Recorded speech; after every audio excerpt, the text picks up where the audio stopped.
তো একটা ছোট্ট ভিডিও নিয়ে চলে এলাম, সেটা হচ্ছে চিংড়ি মাছের একটা রেসিপি। এইটা দেখো, প্রনগুলো এগুলো হচ্ছে তোমার বাগদা চিংড়ি। তো একটু বেশ বড় সাইজেরই ছিল। তো এগুলো আমার ভাই তো কাজে যায়, ও বসিরহাট থেকে এনেছিল পুরো টাটকা একদম মাছ। ওদের চাষের যেরকম ওরা বিক্রি করে একদম ডিরেক্ট জল থেকে তুলেই। তো আমি সেইগুলোকে ছাড়িয়ে নিয়েছি, মুড়োগুলোকে ছাড়াইনি, যাতে বেশ বড় বড় লাগে, দেখতে ভাল লাগে। আর সেটাকে আমি ম্যারিনেট করে নিয়েছিলাম হলুদ, নুন, গোলমরিচ আর লেবুর রস দিয়ে।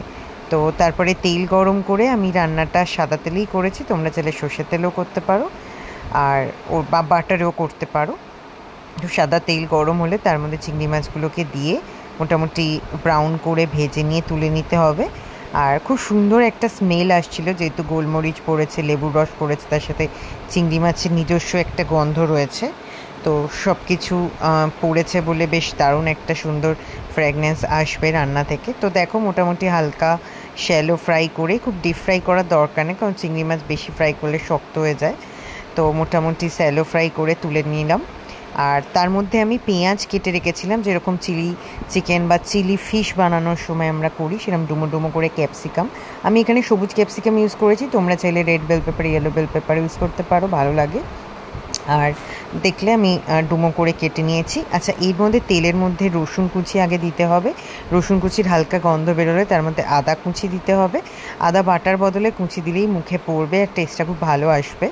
আর তারপরে আমি ক্যাপসিকাম দিয়ে দিয়েছিলাম, আর তার সাথে পেঁয়াজ যেটা আমি করে রেখেছিলাম ডুমো করে কাটা, ঠিক একদম চিলি পনির বা চিলি ফিশের রেসিপির মতো। তো সেইগুলো দিয়ে দিলাম, মোটামুটি কোয়া কোয়া দেখতেই পেলে।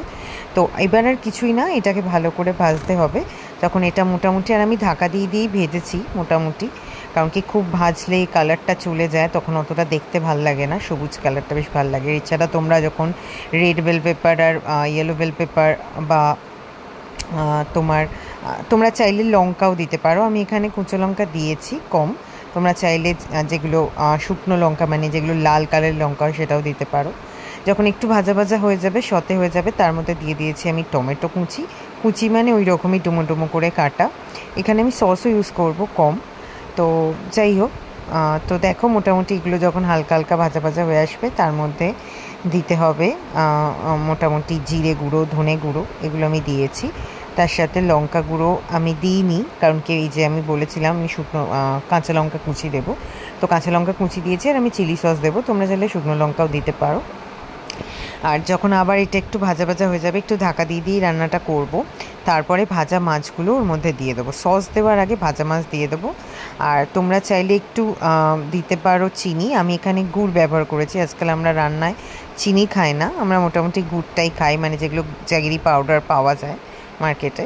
তো আর তার সাথে এবার একটুখানি হলুদ অ্যাড করলাম, আর তার সাথে দেখো সস দিচ্ছি। আমরা দিয়েছি হচ্ছে সয়া সস অল্প, আর রেড টমেটো সস একটা আছে, আর চিলি উইথ টমেটো, ওই সসটা দিয়েছিলাম। তার সাথে নর্মাল টমেটো সসও দিয়েছি, কিছুই না, যাতে টেস্টটা ভালো আসে, ফ্লেভারটা ভালো আসে। এরপর আমি নুন দিয়ে দিলাম।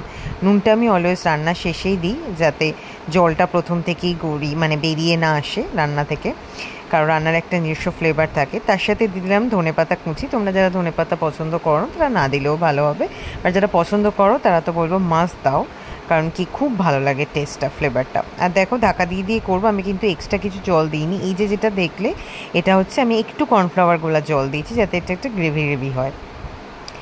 আর তোমরা চাইলে কর্নফ্লাওয়ার গোলা জল নাও দিতে পারো। তো চলো, রান্নাটা প্রায় হয়ে এসছে। রান্না যখন হয়ে যাবে, নামানোর আগে কিছুই না, লেবুর রসটা ভালো করে ছড়িয়ে নেড়ে নিয়ে নামিয়ে দিতে হবে।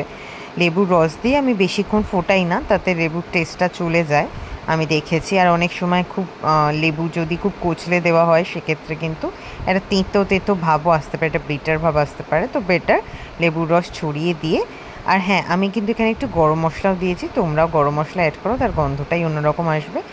এবার যেমন বললাম, আর এটা যে তুমি ব্ল্যাক পেপার প্রন টাইপেরই করেছি উইথ লেমন, তো সেই জন্য আমি কিন্তু এখানে শেষেও আবার একটু গোলমরিচ অ্যাড করবো। আর তোমরা আগেই দেখেছো আমি কিন্তু কোনো লঙ্কা গুঁড়ো ইউজ করিনি। তো চলো, একদম শেষে লেবুর রস দিয়ে মোটামুটি এটাকে নেড়ে ছেড়ে গ্যাস অফ করে কিছুক্ষণ রেখে দিয়েছিলাম, ব্যাস। তারপর নামিয়ে নিয়ে সার্ভ করলেই রেডি আমাদের আইটেম। তো কেমন লাগলো অবশ্যই জানিও। Bye bye.